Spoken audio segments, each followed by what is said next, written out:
চট্টগ্রামের বাঁশখালীর কালীপুরে বিএনপি নেতা মিশকাতুল ইসলাম চৌধুরী পাপ্পার সমর্থকদের ইফতার মাহফিল জনসভায় পরিণত হয়েছে। বাংলাদেশ জাতীয়তাবাদী দল বিএনপির ভারপ্রাপ্ত চেয়ারম্যান তারেক রহমানের নির্দেশনায় দলের কেন্দ্র ঘোষিত কর্মসূচির অংশ হিসেবে সোমবার ২৪ মার্চ বিকেলে গুণাগড়িস্থ পানি উন্নয়ন বোর্ডের মাঠে বাংলাদেশ জাতীয়তাবাদী দল বিএনপি কালীপুর ইউনিয়ন শাখার উদ্যোগে ইফতার ও দোয়া মাহফিল অনুষ্ঠিত হয়।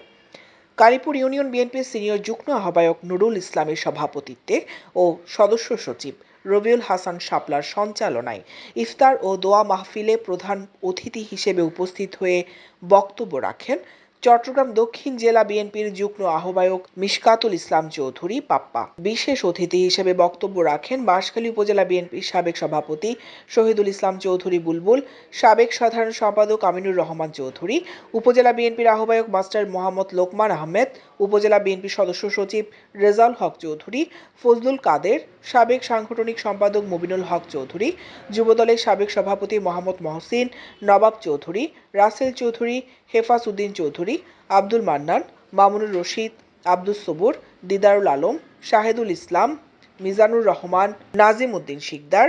ইফতার মাহফিল মোনাজাত পরিচালনা করেন অধ্যক্ষ মোহাম্মদ জাকারিয়া। আজ এই 11 নম্বর ইফতার মাহফিল বাঁশখালীর বিভিন্ন ইউনিয়নত তারেক সাহেবের নির্দেশনায় পৌরসভা পর্যন্ত লইয়ারে দৈনের বিভিন্ন ইউনিয়ন লইয়ারে ইফতার মাহফিল করিয়ে আজ এই 11 নম্বর আরো সারিখান আছে। আল্লাহর রহমতে অনরাত দোয়াই আর আব্বার দোয়াই আর আম্মার দোয়াই জেনে যায় গণ দোয়ার সৃষ্টি আর আল্লাহ দিলে। দৈনিক আজাদী নিউজ ডেস্ক।